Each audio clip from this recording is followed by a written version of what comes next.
Hello my dear student. Today I am dealing with this chapter, the chapter number 5, Inheritance and Variation of class 12. In this chapter, according to the NCERT, there are so many questions in our mind कि कैसे एक हाथी का बच्चा हाथी के जैसा होता है, क्यों एक लॉयन का जो बच्चा है वो लॉयन के जैसा होता है, क्यों एक टाइगर का बच्चा टाइगर के जैसा होता है। एक परिवार में जो भाई बहन होते हैं, सिबलिंग्स होते हैं, वो डिफरेंट होते हैं और कई बार सिमिलर भी होते हैं। These all questions are dealt in the branch of biology and that is genetics. Genetics is the branch of biology that deals with inheritance and variation.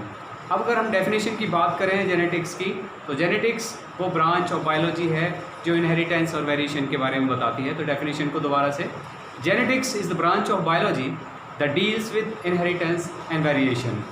अब हम इनहेरिटेंस और वेरिएशन की डेफिनेशन को देखेंगे, फिर धीरे धीरे मेंडल्स ने कौन कौन से लॉ दिए उनके बारे में देखेंगे।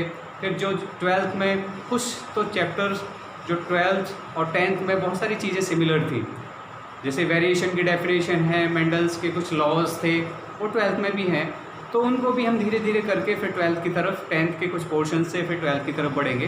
तो पहले डेफिनेशन लेते हैं इनहेरिटेंस और heredity. Inheritance or heredity, the chapter is principle of inheritance and variation.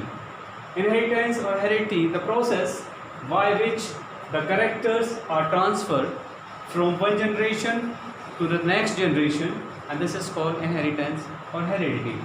माँ बाप के characters generation to generation transfer होते रहते हैं, and this characters is known as heredity or inheritance. The next definition is variation. Variation का मतलब होता है, अगर हम समझे डेफिनेशन को बाद में देखेंगे, वेरिएशन का मतलब होता है चेंजेस। माँ बाप के कुछ जो करेक्टर्स थे उनके अलावा बच्चों में कुछ डिफरेंट करेक्टर्स आ जाएं, and this is known as variation. Variation is the degree by which progeny differ from their parents. Progeny means offspring या संतान। ये वो डिग्री ऑफ चेंजेस है जिसकी वजह से माँ बाप के गुण से ज़्यादा डिफरेंट करेक्टर्स या माँ बाप के करेक्टर से डिफरेंट करेक्टर्स उनकी जनरेशन में आ जाए, and this is known as variation. तो this is all about the two definition, inheritance and variation. Mendel's have great role in the genetics and he is the father of genetics. Gregor John Mendel is known as father of genetics. उनको father of genetics क्यों कहा जाता है? Because he gave 3 laws of inheritance. He conducted hybridization experiment on garden pea. उन्होंने hybridization test एक trait को दूसरे trait के साथ क्रॉस करवाया, सेल पॉलिनेशन भी करवाया, क्रॉस पॉलिनेशन भी करवाया। He conducted hybridization experiments on garden pea for 7 years। उन्होंने 7 साल तक, from 1856 to 1863, he proposed the laws of inheritance in living organism. उन्होंने 7 साल तक गार्डन पी के ऊपर एक्सपेरिमेंट किए और उसके बेसिस पर उन्होंने इनहेरिटेंस लॉज को दिया लिविंग ऑर्गेनिज्म के अंदर, and these are known as law of inheritances. Mendel's ने बहुत सारे एक्सपेरिमेंट किए पी प्लांट के ऊपर। उन्होंने 7 कॉन्ट्रास्टिंग करेक्टर्स को लिया। कॉन्ट्रास्टिंग करेक्टर्स होते हैं डिफरेंट करेक्टर्स, यानी अगर एक वॉयलेट फ्लावर है तो एक वाइट फ्लावर है। अगर सीड अगर उन्होंने लिया तो ऐसे प्लांट लिए जिसमें एक सीड जो है वो राउंड है तो दूसरा रिंकल्ड है। रिंकल्ड का मतलब होता है कि सिकुड़ा हुआ, एक जो है वो पूरा राउंडेड सीड है। दूसरा सीड का कलर लिया येलो और ग्रीन। इस तरह से उन्होंने 7 कॉन्ट्रास्टिंग करेक्टर्स को लिया। ये हमने 10th में भी पढ़ा था। यहाँ देखेंगे, मेंडल्स कंडक्टेड आर्टिफिशियल पॉलिनेशन और cross pollination experiments using 7 pair of contrasting trait. कह रहा है कि मेंडल ने आर्टिफिशियल पॉलिनेशन क्या होता है कि जो पोलन ग्रेन्स जो फ्लावर में होते हैं वो स्टिग्मा के ऊपर नेचुरली डस्ट होते हैं बाय हवा के द्वारा या पानी के द्वारा या उसके इंसेक्ट के द्वारा, तो इस तरह से उसमें पॉलिनेशन अपने आप होता है, लेकिन उन्होंने आर्टिफिशियल पॉलिनेशन किया। आर्टिफिशियल पॉलिनेशन में क्या होता है, ब्रश की मदद से पोलन ग्रेन को स्टिग्मा के ऊपर डस्ट कर देना, this is known as artificial pollination. Cross pollination का मतलब होता है, क्रॉस पॉलिनेशन का मतलब है एक डिफरेंट प्लांट से दूसरे प्लांट जो होता है, वैरायटी का प्लांट है, उस प्लांट से दूसरे प्लांट की स्टिग्मा के ऊपर पोलन ग्रेन को डस्ट कर देना, and this is known as cross pollination.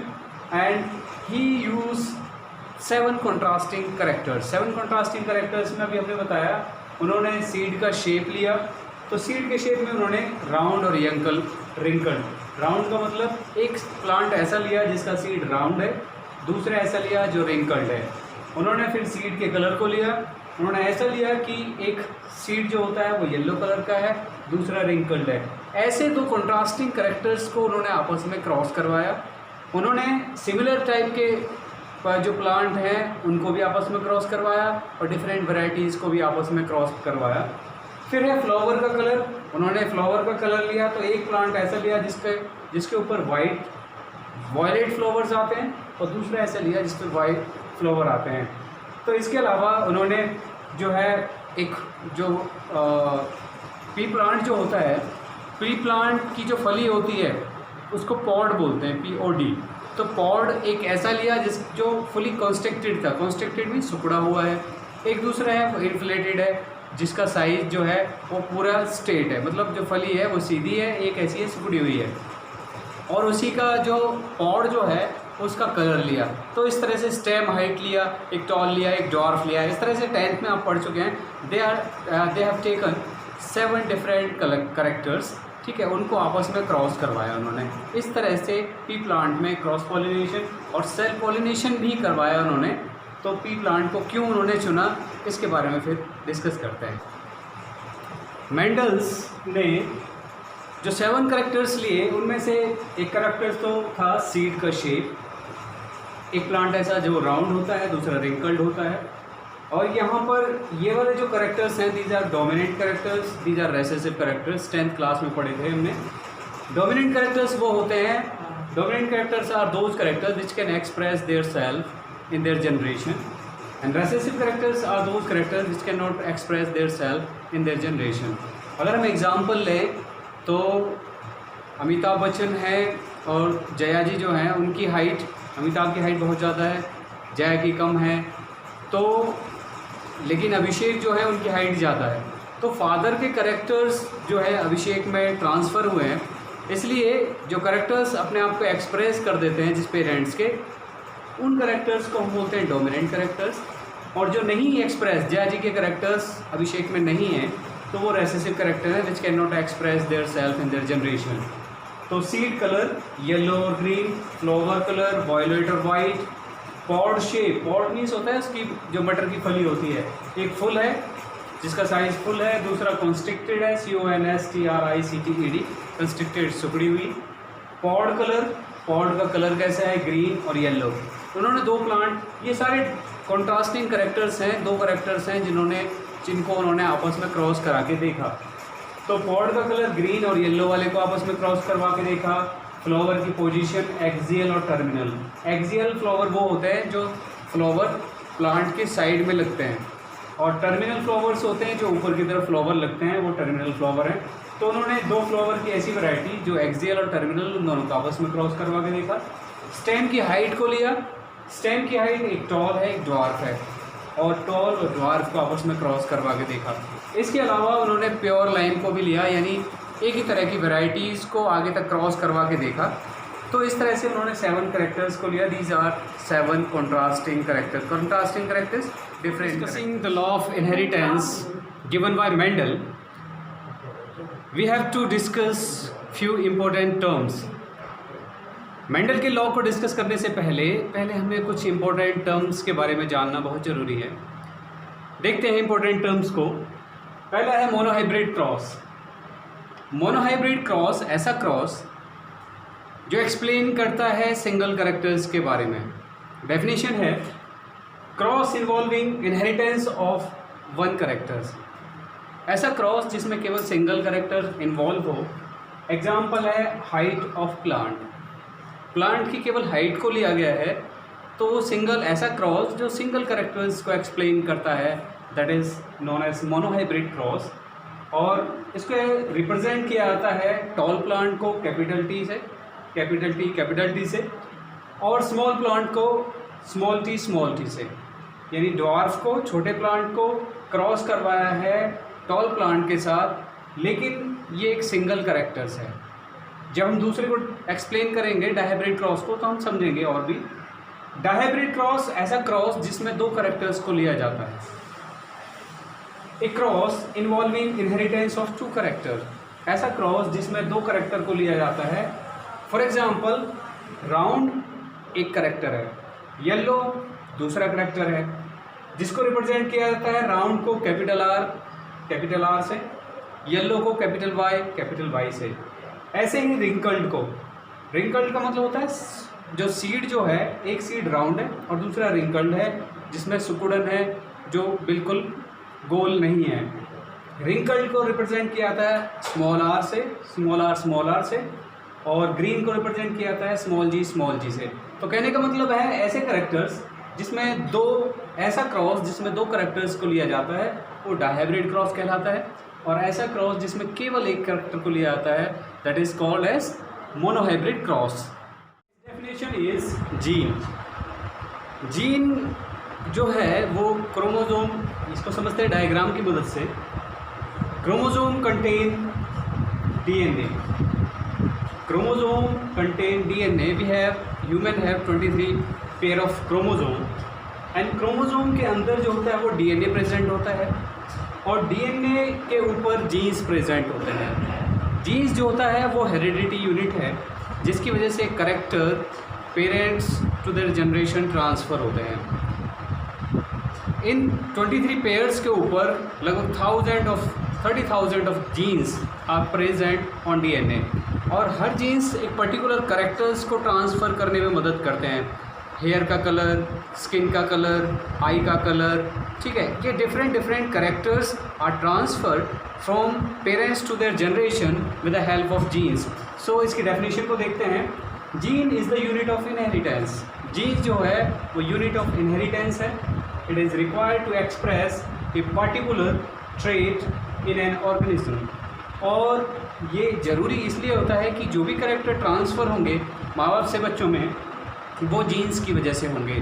तो genes is a heredity unit या is the unit of inheritance. It is required to express particular trait in an organism. Genes are present on DNA of chromosome, ठीक है, और there are 1000 of genes are present on DNA which are required to transfer the different characters in the organism. Represent these genes in the form of alphabet. Mendel ने इन्हीं genes को alphabet का रूप दिया। Genes for height, for example, genes for height is represented by capital T and small t. Capital T for tallness, अगर कोई tall plant है तो उसको कैपिटल टी से रिप्रेजेंट करेंगे, and for the dwarf plant it is represented by small T.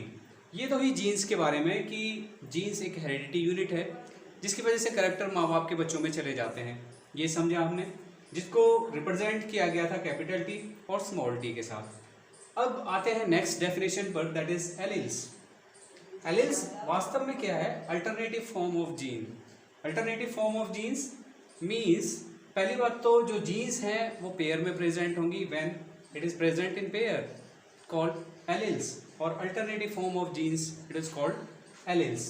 या genes which code for the contrasting trait, ऐसी genes जो पेयर में भी प्रेजेंट है और अलग अलग दो कैरेक्टर्स को शो कर रही हैं, that is called as alleles. उसको समझने की कोशिश करते हैं। इसको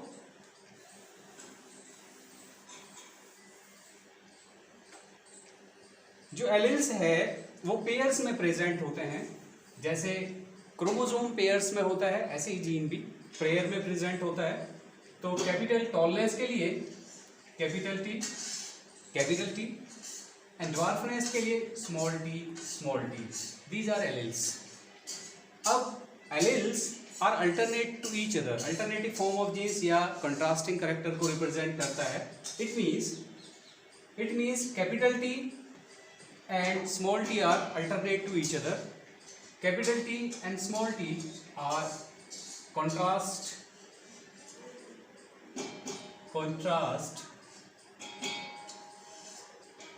or alternate to each other, or alternate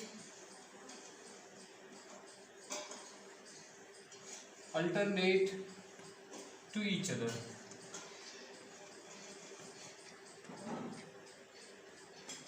ठीक है, तो जीन्स को हमने समझा। जीन्स को स्मॉल टी कैपिटल टी से रिप्रेजेंट करते हैं। जीन्स जब पेयर में आ जाते हैं तो एलिल्स कहलाते हैं, और एलिल्स जो होता है वो दो कंट्रास्टिंग कैरेक्टर्स को रिप्रेजेंट करता है। एक कैरेक्टर्स ये है टॉलनेस का, एक ड्वार्फनेस का। जब हम इसे इस तरह से लिख देते हैं तो ये कंट्रास्टिंग या वो अल्टरनेटिव फॉर्म को शो करता है। तो जीन्स एलिल्स जो है, और भी केवल एलिल्स इतना ही नहीं है कि कैपिटल टी और स्मॉल टी से ही हम इसको रिप्रेजेंट करें। Alleles are written in other form also, that is capital T, small t and small t. These are also alleles and represented by small capital T, and it also represent tallness, toll plant को represent कर रहा है, या tallness of plant, ये भी tallness को represent कर रहा है। ये हम और एक डेफिनेशन आएगी जिसमें ये आएगा कि व्हाट इज डोमिनेंट और रेसेसिव, उसको हम समझेंगे। It also represent dwarfness of plant. तो इस तरह से हमने जीन्स के बारे में जाना, और एलिल्स क्या है। Alleles is in the form of, alleles is alternative form of genes and it is represented pairs. जैसे क्रोमोसोम पेयर में होता है, ऐसे ही एलिल्स भी पेयर में होता है। तो दिस इज ऑल अबाउट। पढ़ते हैं डोमिनेंट कैरेक्टर के बारे में कि डोमिनेंट कैरेक्टर और रेसेसिव कैरेक्टर्स कौन से। हालांकि ये सारी चीज़ें आप 10th क्लास में पढ़ चुके हैं, लेकिन शायद आपको याद हो या ना हो, इसलिए हम उसको रिमाइंड करवा रहे हैं। फिर उसके बाद जो 12th के टॉपिक हैं उनको लेने की कोशिश करेंगे। Now the dominant characters are those character which can express their self. Dominant characters वो कैरेक्टर्स होते हैं जो अपने आप को एक्सप्रेस कर देते हैं अपनी जनरेशन में। फॉर एग्जाम्पल, अगर हम we take the characters of height, tall plant को एक ड्वार्फ प्लांट के साथ क्रॉस करवाते हैं, तो हम देखते हैं कि फर्स्ट जनरेशन जो उनकी फर्स्ट जनरेशन प्रोड्यूस होगी उसमें सभी प्लांट टॉल होंगे। वो ऐसा इसलिए होगा कि टॉल प्लांट के characters are dominant character which can express their self, and the characters of small t यानी ड्वार्फ प्लांट के कैरेक्टर्स अपने आप को एक्सप्रेस नहीं कर पा रहे हैं, जिसकी वजह से जो फर्स्ट जनरेशन है वो टॉल आती है। फॉर एग्जांपल, हम समझते हैं कि अमिताभ बच्चन की हाइट जो है बहुत ज़्यादा है, जया जी जो है उनकी हाइट बहुत कम है, और अभिषेक जो है उनकी हाइट ज़्यादा है। तो अमिताभ बच्चन जी की जो कैरेक्टर्स हैं हाइट के, वो डोमिनेंट कैरेक्टर्स हैं जो ट्रांसफ़र हो गए अभिषेक में, जिसकी वजह से उनकी हाइट ज़्यादा है।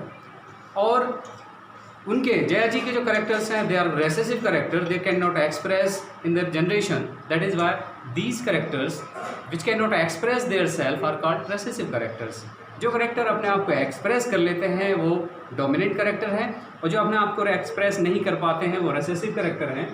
तो दोबारा से, the characters which can express their self are called dominant characters।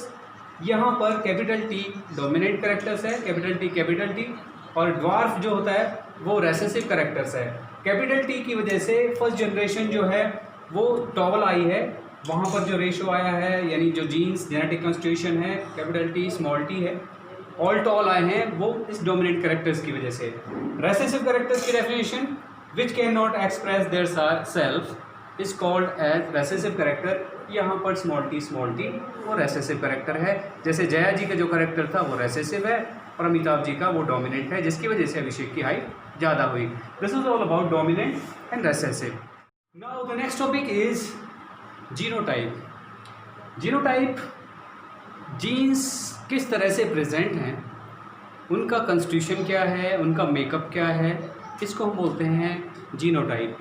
इसको समझने की कोशिश करते हैं। जेनेटिक मेकअप और जेनेटिक कॉन्स्टिट्यूशन, जेनेटिक मेकअप और genetic constitution is called as genotype. For example, capital T, small t, ये एक जेनेटिक मेकअप है, यानी जीन्स, एक ये जीन्स है, एक ये जीन्स है, तो इन दोनों का किस तरह से ये प्रेजेंट हैं उसको जेनेटिक कॉन्स्टिट्यूशन या जेनेटिक मेकअप कहा जाता है या जीनोटाइप कहा जाता है। किस तरह से जीन प्रेजेंट है, कैपिटल टी कैपिटल की फॉर्म में प्रेजेंट है, ये एक जेनेटिक कॉन्स्टिट्यूशन हो गया। स्मॉल टी इस रूप में प्रेजेंट है, तो दिस इज जेनेटिक मेकअप या जीनोटाइप। जेनेटिक मेकअप और genetic constitution is called genotype. Now we are coming on phenotype. Phenotype क्या है कि इसी जीनोटाइप की वजह से, क्योंकि जीनोटाइप की वजह से हम ये जान लेते हैं कि प्लांट जो है वो टॉल है या डॉर्फ है। यहाँ पर कैपिटल टी, स्मॉल टी ये रिप्रेजेंट कर रहा है टॉल प्लांट को, ठीक है, और ये रिप्रेजेंट कर रहा है, ये भी टॉल प्लांट को रिप्रेजेंट कर रहा है, और ये प्लांट ड्वार्फ प्लांट को रिप्रेजेंट कर रहा है। तो on the basis of genetic constitution we come to know about the phenotype. तो फिनोटाइप क्या है? Visible expression of genetic constitution. किसी भी जेनेटिक कॉन्स्टिट्यूशन का विजिबल जो एक्सप्रेशन है, बाहर से जो देखने में पता लगता है, कोई प्लांट टॉल है, कोई छोटा है, कोई बड़ा है, कोई ह्यूमन की हाइट या किसी भी आदमी की हाइट जो है ज़्यादा है, कम है, ये विजिबल एक्सप्रेशन है।